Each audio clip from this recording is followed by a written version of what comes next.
On Friday evening last, I received from His Majesty the mission to form a new administration. It was the evident will of Parliament and the nation that this should be conceived on the broadest possible basis, and that it should include all parties. I have already completed the most important part of this task.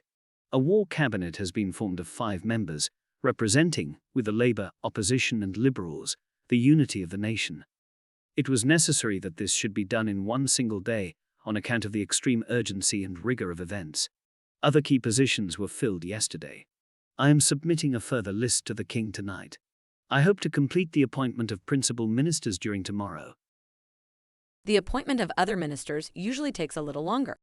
I trust when Parliament meets again this part of my task will be completed and that the administration will be complete in all respects.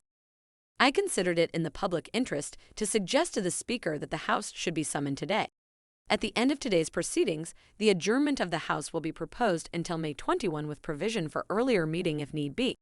Business for that will be notified to MP at the earliest opportunity. I now invite the House by a resolution to record its approval of the steps taken and declare its confidence in the new government. The resolution, that this House welcomes the formation of a government representing the united and inflexible resolve of the nation to prosecute the war with Germany to a victorious conclusion. To form an administration of this scale and complexity is a serious undertaking in itself. But we are in the preliminary phase of one of the greatest battles in history.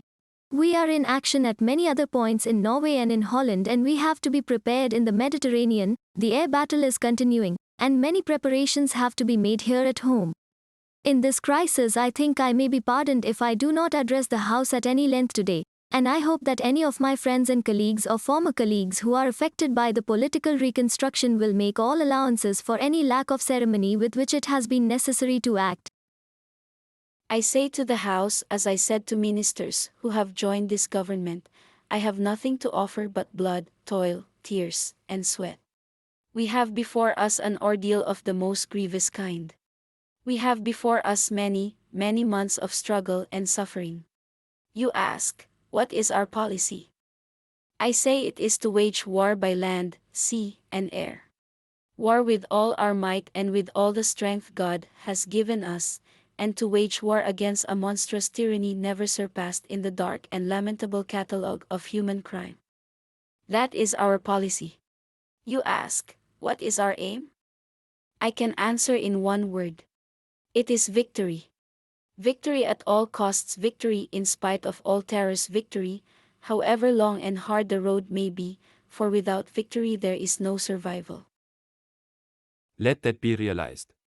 No survival for the British Empire, no survival for all that the British Empire has stood for, no survival for the urge, the impulse of the ages, that mankind shall move forward toward his goal. I take up my task in buoyancy and hope. I feel sure that our cause will not be suffered to fail among men. I feel entitled at this juncture, at this time, to claim the aid of all and to say, come then, let us go forward together with our united strength.